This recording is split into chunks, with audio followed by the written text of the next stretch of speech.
guys? It's me, Francy Abayon, and welcome back or welcome to my YouTube channel. So, paparating na nga ang Valentine's Day at kaya kailangan natin gumawa ng letters para sa ating mga magulang. So, bago natin simulan ang ating talakayin, di ka teacher for today's video. So, bibigyan kita ng 5 seconds na mag-subscribe sa aking YouTube channel dahil 50% sa inyo, di kasi free thinking Ping Pinoy channel.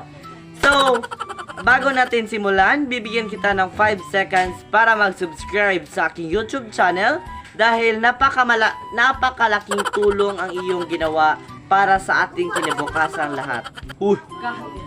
So, bibigyan kita ng 5 seconds.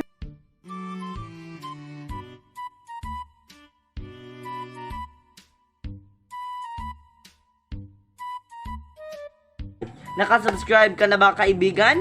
Dahil kapag nakasubscribe ka na, please give a thumbs up pag nagustuhan mo tong video na ito.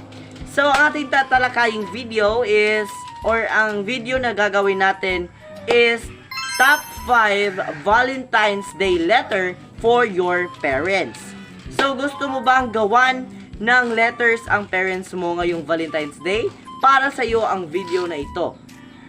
So, kapag wala ka pang idea at hindi ka pa nagsisimulang gumawa ng letters para sa iyong mga magulang, para sa iyong video na ito, and watch until the end. Ready ako ng 5 letters para sa iyong parents ngayong Valentine's. So, idea number 1.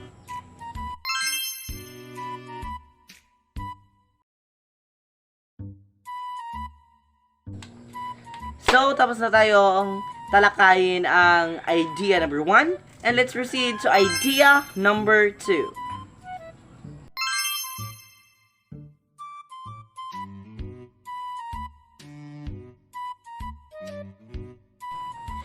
So, let's proceed to idea number 3. At bago natin simulan ang idea number 4, hope na nakasubscribe ka na sa aking YouTube channel dahil uulitin ko, napakalaking tulong ang iyong ginawa para sa akin dahil para maging or para umangat ang aking subscribers. So, hope na nakasubscribe ka na, kaibigan, dahil sisimulan na natin ang idea number 3.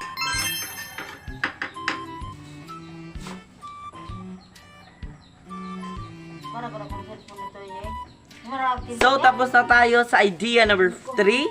So, sisimulan na naman natin ang idea number 4.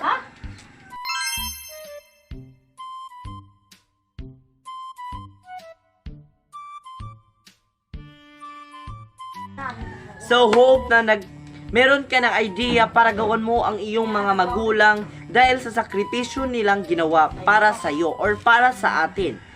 So, ang last natin is idea number 5.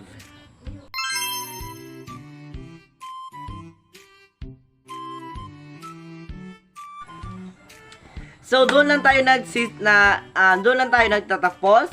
So, hope na meron ka ng idea para gawan mo ang iyong parents para may sukli ka naman sa kanilang sakripisyo or sa sakripisyo na ginawa para sa atin.